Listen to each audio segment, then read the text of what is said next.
আসসালামু আলাইকুম। সংবাদে আপনাদের সবাইকে স্বাগতম জানাচ্ছি আমি নুসরাত। শুরুতেই সংবাদ শিরোনাম। আমি কোনোদিন কুরুচিপূর্ণ বক্তব্য দেই নাই।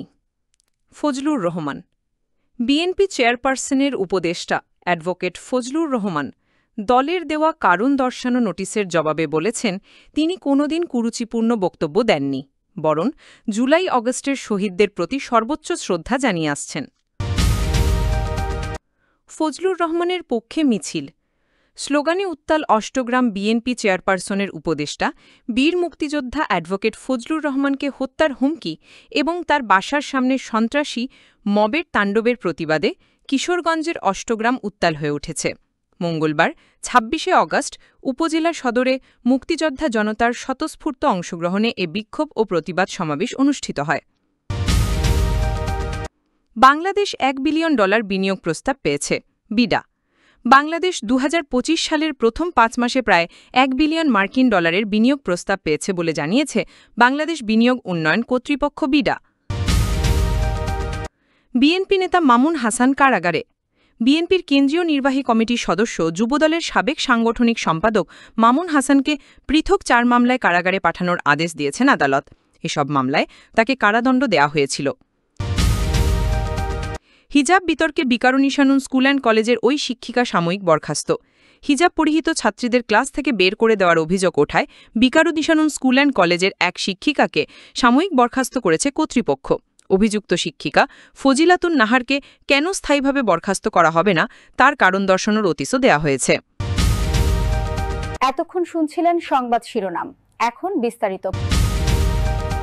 বিএনপি চেয়ারপারসনের উপদেষ্টা অ্যাডভোকেট ফজলুর রহমান দলের দেওয়া কারণ দর্শানো নোটিশের জবাবে বলেছেন, তিনি কোনোদিন কুরুচিপূর্ণ বক্তব্য দেননি, বরং জুলাই আগস্টের শহীদদের প্রতি সর্বোচ্চ শ্রদ্ধা জানিয়ে আসছেন।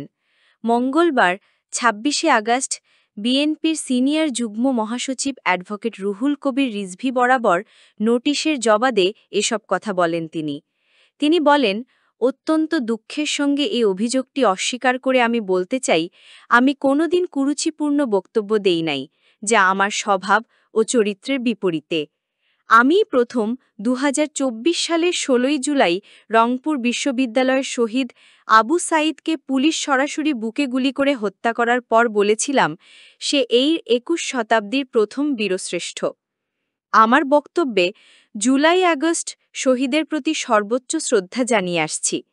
ধর্মীয় অনুভূতিতে আঘাতের অভিযোগ প্রসঙ্গে তিনি বলেন, তিনি একজন দৃঢ় বিশ্বাসী মুসলমান এবং ইসলাম ও আল্লাহ রাসূলে তার অটল আস্থা রয়েছে। তবে জামায়াতে ইসলামী সহ ধর্মের ব্যবসায়ীদের বিরুদ্ধে তিনি রাজনৈতিকভাবে সবসময় কথা বলেছেন, ভবিষ্যতেও বলবেন। ফজলুর রহমান বলেন, কোটা আন্দোলন শুরু হওয়ার সময় তিনি ছাত্রদের গণতন্ত্রের আন্দোলনে অংশগ্রহণে উৎসাহিত করেছিলেন। জুলাই আন্দোলন ও বিএনপির দীর্ঘ সংগ্রামে তিনি সক্রিয়ভাবে সম্পৃক্ত ছিলেন। শেখ হাসিনা সরকারের পতনের পর জামায়াত শিবির নিজেদের জুলাই আন্দোলনের ভ্যানগার্ড দাবি করে ইতিহাস বিকৃতির চেষ্টা করেছে।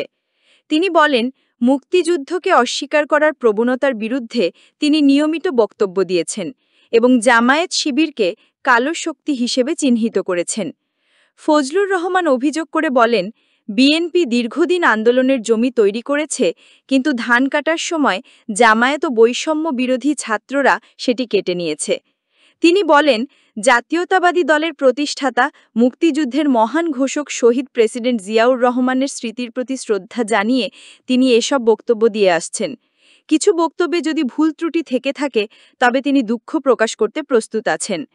ফজলুর রহমান আরও বলেন, দলের ক্ষতি হয় এমন কোনো কাজ তিনি কখনো করেননি এবং ভবিষ্যতেও করবেন না।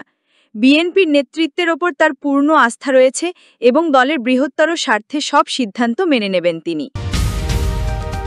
বিএনপি চেয়ারপারসনের উপদেষ্টা বীর মুক্তিযোদ্ধা অ্যাডভোকেট ফজলুর রহমানকে হত্যার হুমকি এবং তার বাসার সামনে সন্ত্রাসী মবের তাণ্ডবের প্রতিবাদে কিশোরগঞ্জের অষ্টগ্রাম উত্তাল হয়ে উঠেছে। মঙ্গলবার ২৬ আগস্ট বিকেলে উপজেলা সদরে মুক্তিযোদ্ধা জনতার স্বতঃস্ফূর্ত অংশগ্রহণে এ বিক্ষোভ ও প্রতিবাদ সমাবেশ অনুষ্ঠিত হয়। এ সময় ফজলুর রহমানের বিরুদ্ধে যে কোনো ধরনের ষড়যন্ত্র প্রতিরোধের ঘোষণা দেওয়া হয়। এছাড়া মঙ্গলবার কিশোরগঞ্জের ইটনাতেও ব্যাপক বিক্ষোভ ও প্রতিবাদ কর্মসূচি পালন করা হয়েছে। প্রতিবাদ সমাবেশে বীর মুক্তিযোদ্ধা রৌশন আলী রুশো, বীর মুক্তিযোদ্ধা নবী হোসেন তজু মিয়া, এস কামাল হোসেন, সাধারণ সম্পাদক সিদ্দিকুজ্জামান ঠাকুর স্বপন, সাংগঠনিক সম্পাদক তরিকুল ইসলাম জুয়েল, উপজেলা কৃষক দলের সভাপতি মোহাম্মদ হাবিবুল হান্নান, সদর উপজেলা বিএনপি সভাপতি এম.এ. ছালেক, উপজেলা যুবদলের সটিম সদস্য অ্যাডভোকেট তানজির সিদ্দিকী রিয়াদ, সিনিয়র যুগ্ম আহ্বায়ক নুরুল ইসলাম অপু, উপজেলা স্বেচ্ছাসেবক দলের আহ্বায়ক মনসুর আলম ও উপজেলা যুবদলের যুগ্ম আহ্বায়ক মুকুল হোসেন প্রমুখ বক্তব্য রাখেন। উপজেলা মুক্তিযোদ্ধা সংসদের সামনে প্রতিবাদ সমাবেশের আগে কয়েক হাজার ছাত্র জনতা, বীর মুক্তিযোদ্ধা এবং বিএনপি ও সহযোগী সংগঠনের নেতাকর্মীদের অংশগ্রহণে বিক্ষোভ মিছিল অনুষ্ঠিত হয়। ইটনা পুরানবাজারে উপজেলা বিএনপির অস্থায়ী কার্যালয়ের সামনে থেকে বের হওয়া বিক্ষোভ মিছিলটি বাজার ও উপজেলা সদরের প্রধান সড়ক প্রদক্ষিণ করে। মিছিল থেকে ফজলুর রহমানের পক্ষে বিভিন্ন স্লোগান দেওয়া হয়। এ সময় মিছিল স্লোগানে উত্তাল হয়ে ওঠে পুরো এলাকা।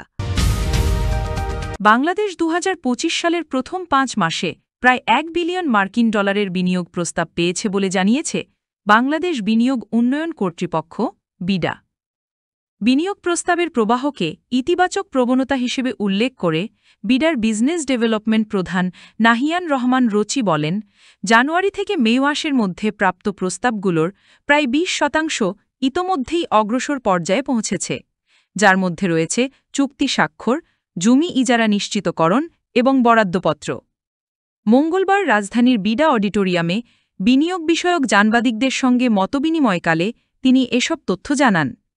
তিনি বলেন, এ প্রবণতা বিনিয়োগকারীদের মধ্যে বাংলাদেশের বিশেষ অর্থনৈতিক অঞ্চল SEZ নিয়ে আগ্রহ বাড়ছে এবং সরকারের শিল্পায়ন প্রক্রিয়াকে আরও গতিশীল করছে। নাহিয়ান রহমান রচি আরও বলেন, আমাদের লক্ষ্য কেবল বিনিয়োগের পরিমাণ নয়, বরং এর মান ও স্থায়িত্বও নিশ্চিত করা। এ ধারা অব্যাহত থাকলে এবং প্রক্রিয়া আরও সহজতর হলে আগামী 5 মাসে আরও কার্যকর ফলাফল বয়ে আনতে পারে।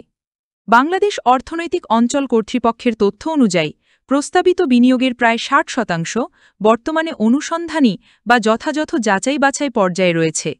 এর মধ্যে রয়েছে সম্ভাব্যতা সমীক্ষা, প্রাথমিক আলোচনা এবং প্রাথমিক প্রকল্প পরিকল্পনা।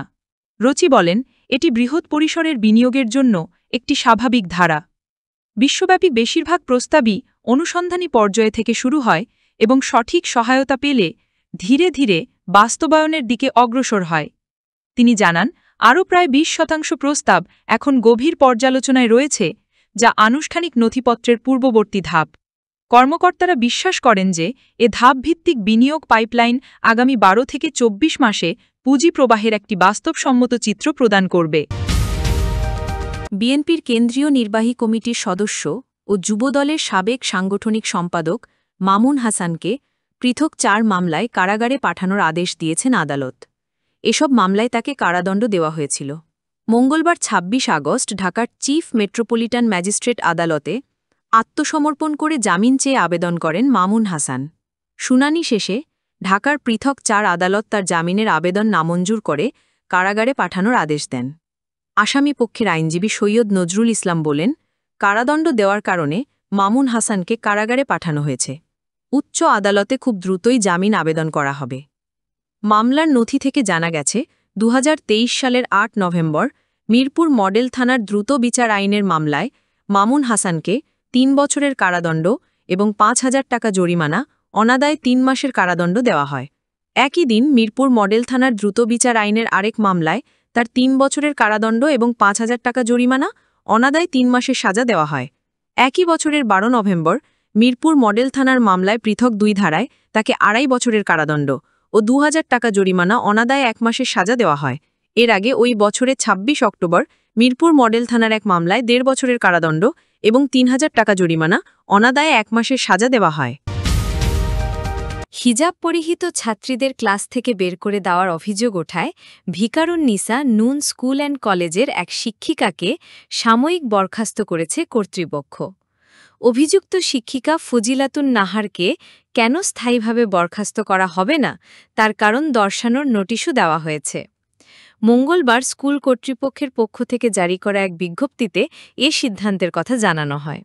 এতে বলা হয়, ভিকারুন নিসা নুন স্কুল অ্যান্ড কলেজের বসুন্ধরা শাখায় প্রভাতী শাখার ৬ষ্ঠ শ্রেণীর ২২ জন শিক্ষার্থীকে হিজাব পরার কারণে ক্লাস থেকে বের করে দেওয়ার অভিযোগের প্রেক্ষিতে এ ব্যবস্থা নেওয়া হয়েছে। ঘটনার সূত্রপাত হয় গত রোববার।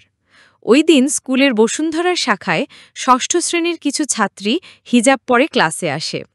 অভিযোগ অনুযায়ী ইংরেজি শিক্ষক ফজিলাতুন নাহার তাদের মাদ্রাসার শিক্ষার্থীদের মতো হিজাব পরে আসার জন্য বকাঝকা করেন এবং ক্লাস থেকে বের করে দেন। শিক্ষার্থীদের অভিযোগ, তাদের সঙ্গে অত্যন্ত খারাপ ব্যবহার করা হয়। ভুক্তভোগী ছাত্রীদের অভিভাবকরা জানান, তাদের সন্তানরা প্রতিদিনের মতোই হিজাব পরে স্কুলে গিয়েছিল, কিন্তু বাসায় ফিরে তারা জানায় হিজাব পরার কারণে তাদের ক্লাস থেকে বের করে দেওয়া হয়েছে। তবে এ বিষয়ে অভিযুক্ত শিক্ষিকা ফজিলাতুন নাহার ভিন্ন ব্যাখ্যা দিয়েছেন।